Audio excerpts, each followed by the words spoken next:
Hey, amazing fans! Welcome to another relaxing moment with Viva's Stories.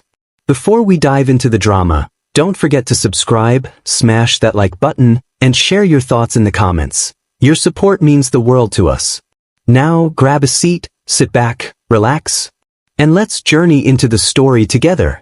Eva Uma wasn't loud, pretty, or rich, so in school, she didn't exist. Students walked past her in the hallway like she was a ghost. Even teachers acted like she was a burden. But Eva didn't care. Not really. She had her stories, characters she created who were brave and loud in ways she wasn't.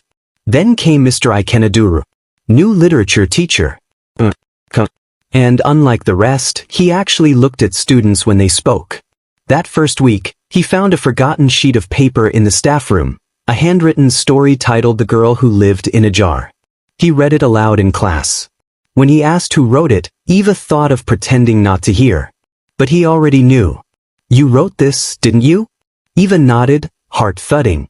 You have a voice, he said, smiling. Don't let the world silence it. That night, Eva wrote again. Mr. Ikena offered to coach Eva privately for a national writing competition. She agreed. Their sessions were focused, critique, rewrites, late novels he brought from his home library. But something changed. He began to notice the details, the way she always tied her shoelaces twice, the way she never ate until he did. One rainy afternoon, Eva slipped while rushing into the classroom. He caught her, hands gripping her waist, eyes locked for a moment too long. She looked away, breath caught. Be careful, he muttered, stepping back. We're not supposed to. He didn't finish. Neither of them did. Eva won the competition. The school celebrated Mr. Ikena for unlocking her talent. For the first time, teachers smiled at her. Students added her on Instagram. But that night, Eva didn't text Sir. She texted, "Thank you, Ikena." They started talking more. Late night chats. Voice notes. Inside jokes. Then one day, after a fight with her mother, Eva found herself standing outside his apartment. Crying. I had nowhere else to go, she whispered. He let her in. What happened that night didn't feel wrong. But the next morning, everything was different. Eva avoided him. Guilt clung to her skin like sweat. The competition was over. So was whatever they had, or should have never had. Then came the nausea. The headaches. The missed period. Her best friend Zara dragged her to buy a test kit. 2 lines. Positive. Eva didn't cry. She just stared. She went to his apartment. Empty. The neighbor shrugged. He packed up last week. Rumors started in school. A teacher resigned suddenly. A girl stopped participating in class. Then a janitor found the pregnancy test in the trash behind the staff room. Eva was summoned. Who is he? Principal Okoro barked. She said nothing, but her belly was beginning to show. It started with a whisper in the hallway. Then a recording leaked, Eva's voice, sobbing in the bathroom, barely audible. I didn't ask for this. I didn't think he'd leave. The clip went viral within hours. Instagram pages posted screenshots of her face beside captions like, Teacher's pet, or predator? Teen traps educator, pregnant and proud? Where is the baby daddy?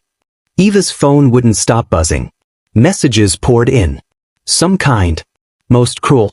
Gold digger. You should be expelled. Your mother failed. Her mother did scream when she found out. Pratu. You've killed me, Eva. Do you know what people will say? The school suspended her pending investigation. No one spoke of Mr. Ikena. It was like he had never existed. That night, Eva locked herself in her room, picked up her phone, and hit record. No makeup. No filter. Just her eyes, swollen and tired. He was the only one who believed in me. He said I had a voice. Then he used it. And left. She paused. But I'm not the girl in a jar anymore. And I'm not hiding. She posted the video. By morning, the video had 600,000 views. By evening, over 2 million. Some comments blamed her. Others begged her to keep speaking. Blogs dissected every second. TV shows ran panels. Then one anonymous comment stood out. I know where he is. It came with a photo, Mr. Ikena, head down, standing outside a bus station in Enugu. Eva stared at the image.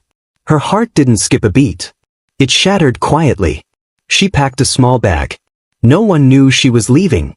Except Zara. You don't owe him anything, Zara warned. I'm not going to beg, Eva replied. I'm going to end it. The Enugu sun was hotter than Lagos, but Eva walked straight into the station like she owned the ground. He was there, holding a newspaper, slouched, older somehow. Ikena, she said. He looked up, froze. Eva, he stammered. I was going to come back. No, you weren't, she said coldly. You ran. He fumbled for words, then offered her money. For the baby. She slapped the envelope from his hand. I didn't come for help. I came to show you what you left behind. She placed her palm over her stomach. I'm 5 months pregnant, and I will never forget what you did. But I'll survive it. He looked broken. She walked away. Eva was invited to a Women in Media conference. Her video had inspired thousands of girls across Nigeria. It was supposed to be her moment. But while speaking on stage, she felt it, a sharp pain, then a rush of wetness. The mic dropped from her hand. She collapsed. Rushed to the hospital. Emergency labor. Through blurry eyes, she saw her mother arrive, face drenched in tears. I should have seen you, Eva, her mother whispered, holding her hand. I should have protected you. Hours later, Eva heard the cry of her son. She named him Hope, because that's all she had left. And somehow it was enough. 1 year later, Eva stood behind a podium at a national book launch, her memoir, The Girl Who Lived in a Jar, now in print. Her son, Hope, sat beside Zara in the front row, chewing on a biscuit. She read the final lines of her book aloud. I thought my voice had to come through someone else. A teacher. A man. But I found it inside me. And now, I don't need anyone to speak for me again. The room erupted in applause. Backstage, someone stood in the shadows. Mr. Ikena. Older. Hollow-eyed. She looked at him. And walked past. Without a word. Because she didn't need closure. She had her voice. And she had hope. Brief word charge for this story. We live in a world where silence can be louder than screams. Where a girl like Eva walks the halls every day, brilliant, hurting, invisible, and nobody asks why she flinches when the bell rings. Nobody wonders why she never raises her hand. Until someone does. But what happens when the only one who sees you also scars you?